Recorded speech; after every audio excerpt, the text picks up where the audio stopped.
Hey everyone, it's Daniel here from etfs. Hope you're all doing well. I want to talk about something really interesting that happened a couple weeks back with Australia. They did a surprise rate hike, okay? And they were in pause for some time and decided to come out and say, hey, we need to raise rates. And that completely shocked the markets. And the Aussie rallied on that surprise rate hike. They did about 25 basis point rate hike. Now, Bank of Canada, I can relate this to Bank of Canada because Bank of Canada has been in pause mode as well.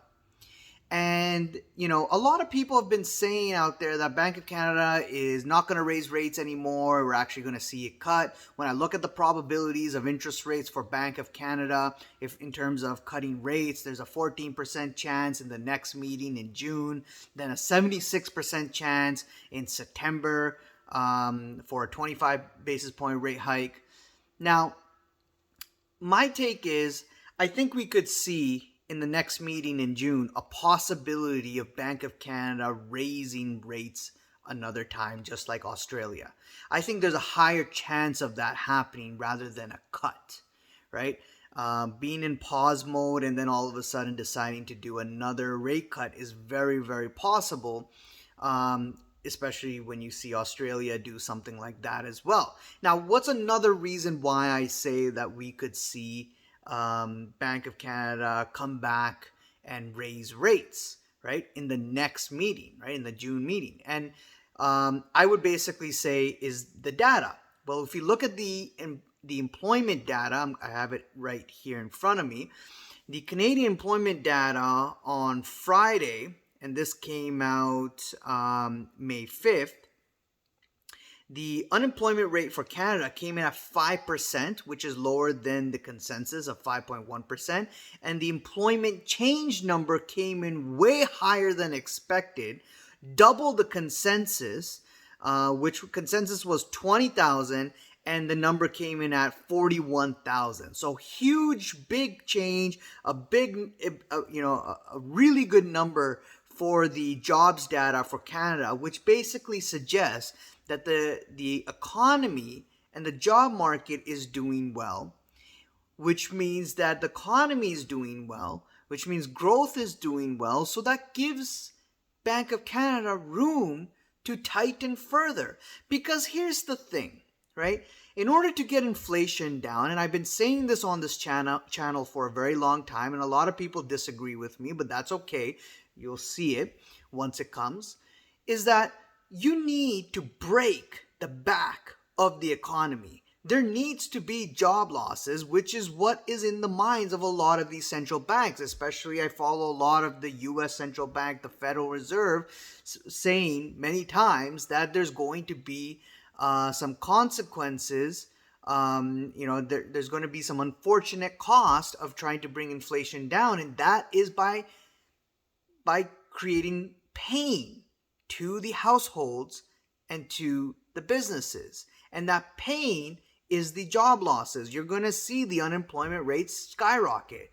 In fact, right now I say that we are in a recession, and it's just the data is taking time to reflect that. But there's going to be a time where you're going to see really bad things come out in the economy and the prices to reverse very quickly as job losses increase, as the unemployment rate increases. But right now, according to these numbers, they're not coming down and they look pretty strong. So until then, it means that the central banks out there, like Bank of Canada, needs to create conditions, tightening conditions, keeping rates higher for longer. So this probability of people coming out and saying that, hey, we're going to get rate cuts very soon, I 100% disagree. And I actually think that the next meeting, there is a higher probability, higher chance of a rate hike, possible surprise rate hike, rather than a rate cut. Can I be wrong? 100% I can be wrong. But I don't see any chance of a rate cut. Now, the probabilities are also showing that a 76% chance of a September rate cut. Unless something is breaking, unless the economy breaks by then sure, totally agree, you're going to get the rate cut. But if not, And if the data continues to be robust and strong, inflation continues to be high, the jobs data is good, the unemployment rate getting better and looks better, then guess what? You're not going to get the rate cut. In fact, that if it's like that for the whole year, you're not going to get any rate cuts for the whole year, and you're going to get tightening conditions. And in fact, you might actually get the opposite if we continue to go at this pace where we're seeing right now, right? In terms of the data, if it continues to show resilience. In fact, we're probably going to see, Bank of Canada is probably going to see, more, Canada itself is going to see more rate hikes. And the Bank of Canada will continue to keep tightening conditions for longer, even if they decide not to raise rates as much as they did before. They will continue to create the tightening conditions, the credit tightening conditions, the pain in the economy to try to bring this inflation down. So I completely disagree with all this pricing in of the rate cuts.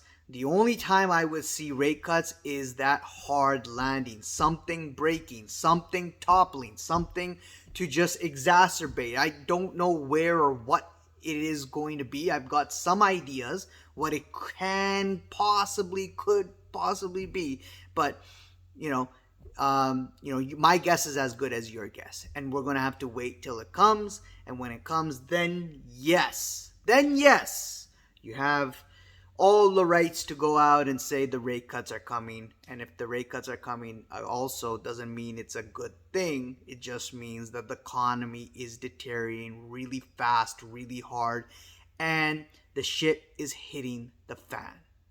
So let me know what you guys think. Leave a comment below, subscribe, hit the like button, the bell icon to be notified on the next video, and I'll see you guys around. Cheers. Bye.